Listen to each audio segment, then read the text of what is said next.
presentation, I'll talk about neck and shoulder pain of a muscular origin, and then also go on to talk about a treatment method which can be used to release those muscles and relieve the pain. First, spend a little bit of time talking about the causes of neck pain, and specifically muscular neck pain. Any postural muscle that supports the positions of your joints, if that's overused or overburdened in any way, it will start to develop trigger points. Although we might start sitting in a good posture, by the end of 40 minutes of sitting, an hour, all day, perhaps if you work in an office, you will probably end up more like this.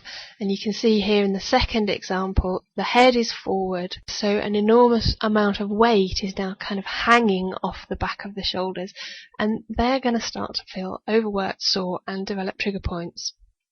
An example of this that can be related to climbing is that when people are really pulling hard, you will notice that some people who have good postural control keep their shoulders in a position similar to the picture 1 here, the good sitting posture.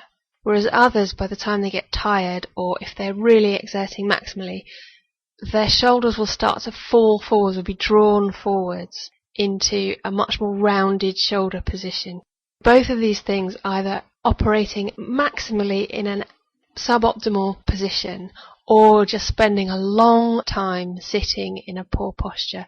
These things will overburden your postural muscles and hence will start to cause trigger points to develop.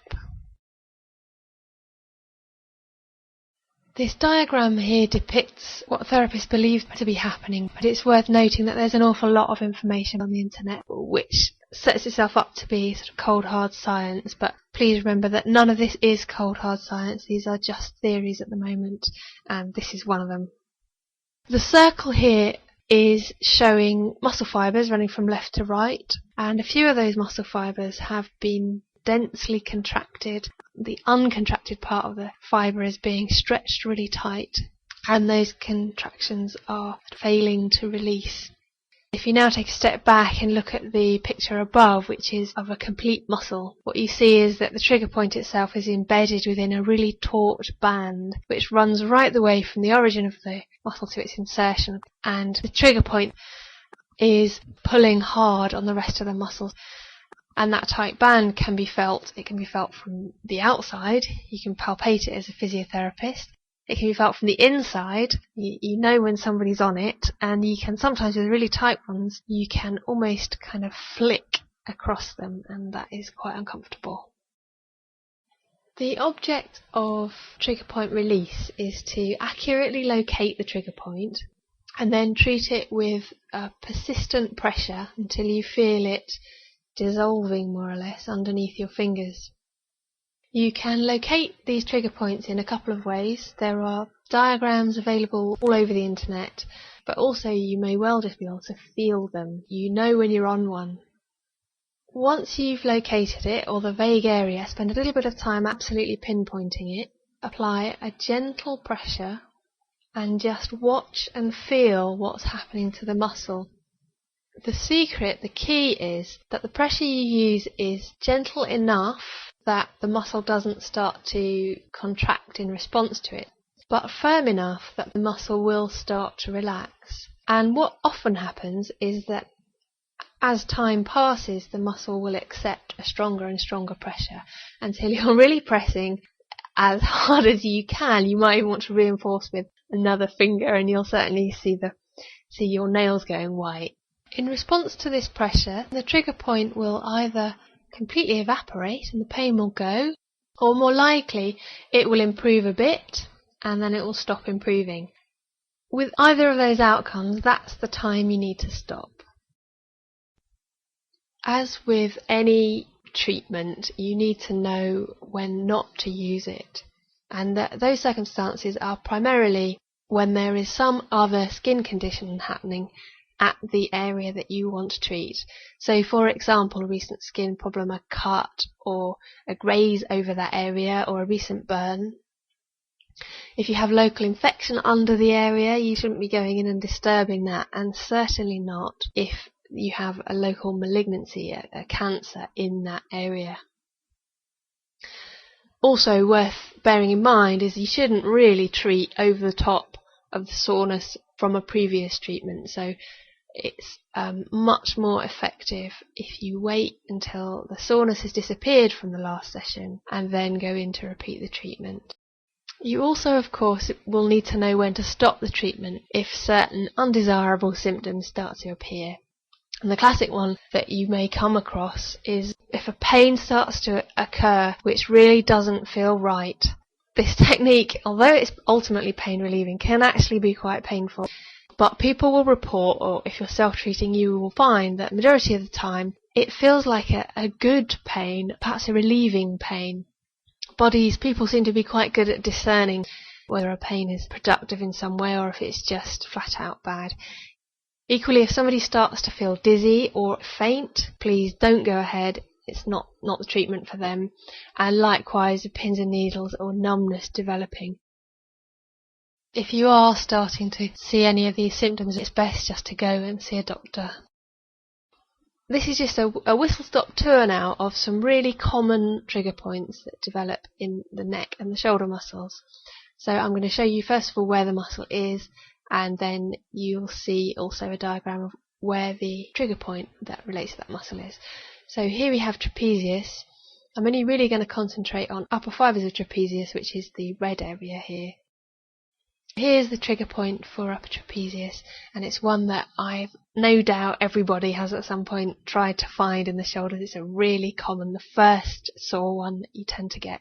And in red here you can see the referral pattern for it at the base of the neck. Levator scapulae, this is a muscle that goes from the very top portion of the neck down to the shoulder blade on the inside border of the shoulder blade. And here again are two really common trigger points, and they affect climbers an awful lot. And then lastly, supraspinatus, which runs underneath the first muscle, upper trapezius, just actually attaching to the shoulder blade there, and then it runs through a tiny gap between the outermost portion of the shoulder blade and the top of the arm, part of the rotator cuff. And again, this one is really frequently overused in climbing. And here are your trigger points and your pain referral pattern. Having released your trigger points, what you should really do is then stretch the muscle. Imagine you've had these tight portions of muscle, you release them, and then you want to re-lengthen the muscle so that that tight band is given a chance to stretch out. There are some principles to stretching. These are: always listen for the stretch sensation. How does it feel? Where's it pulling? And again, does it feel positive? Does it feel uncomfortable or painful? Or does it feel like muscles genuinely relaxing and giving? You want the second one. If you hammer away at a muscle, it will only tighten to try and protect itself. No pain. If it hurts, it is counterproductive. Note where you feel the pull. Are you stretching the right muscle? And you need to hold it for an absolute bare minimum of 20 seconds. It is a complete waste of time to stretch for any less than that. I would recommend something more in the region of a couple of minutes. Here we have the first muscle that we looked at, upper trapezius. And whenever you're doing neck stretches, it's important to sit in a good balanced posture. So bearing in mind that first frame that I showed you, a person sitting well, it needs to be balanced with the chin slightly tucked in. The head should feel elongated on the rest of the spine. Face forwards, and then with the chin even tucked in a little bit more than you would do normally, tip the left ear, in this case, to the left shoulder. And this will give you a stretch of right upper trapezius. And if you wish to, you can always use your hand to increase the stretch. Generally, the weight of your own head is probably sufficient. And you ought to feel the stretch on the side of the neck, really the outline that you can see here running along to the angle of the shoulder. Then levator scapulae, that's the second muscle.